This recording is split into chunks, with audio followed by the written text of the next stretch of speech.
Kresha, lead Kresha. Thank you, Madam Chair. Thank you, Representative Stevenson. I know a lot of work has gone to get to this point.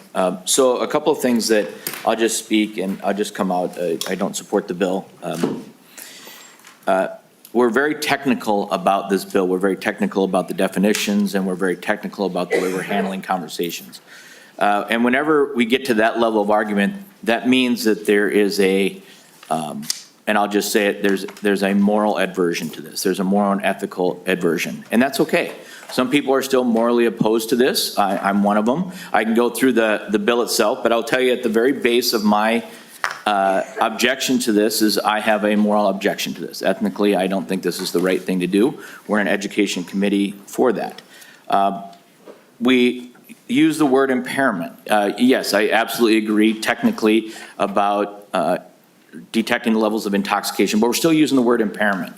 People that are using substances enter a level of impairment, and that does not improve what they do in life at that very moment. And I'll give you an example. We can detect impairment in kids.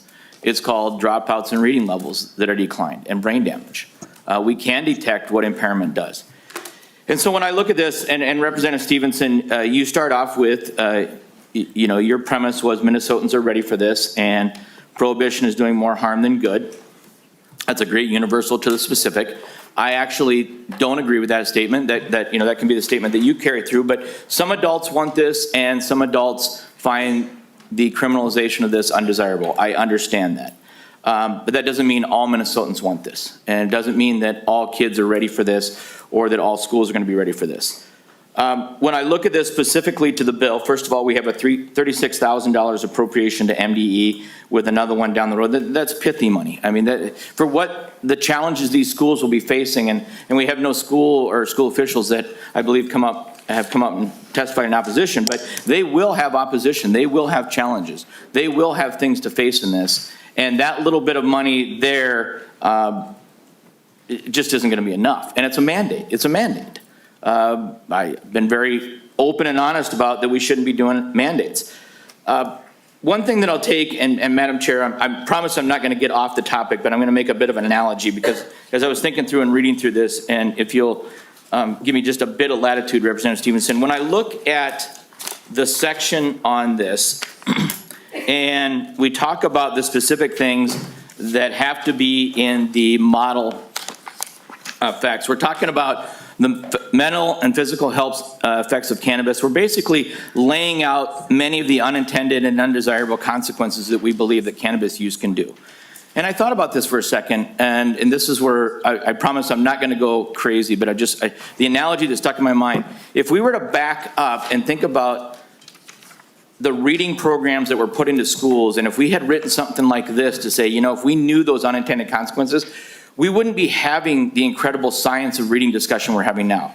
We wouldn't be talking about how we've let our kids down and the charlatans that took sales over literacy and reading. We would talk about the effects that's happening to kids. And so I look at this and I say, we have an opportunity now to look forward and say, we're going to be talking about the effects on these kids.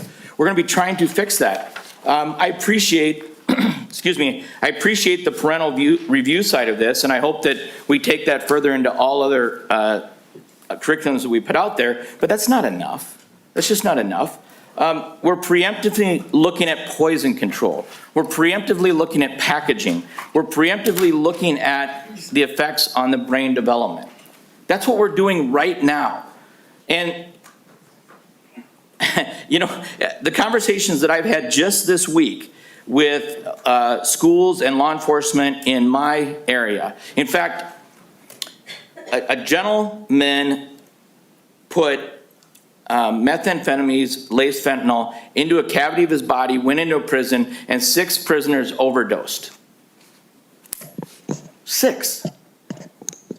I mean, these are real problems. And I'm not saying that we're not trying to address things. I go back to some adults can't handle this.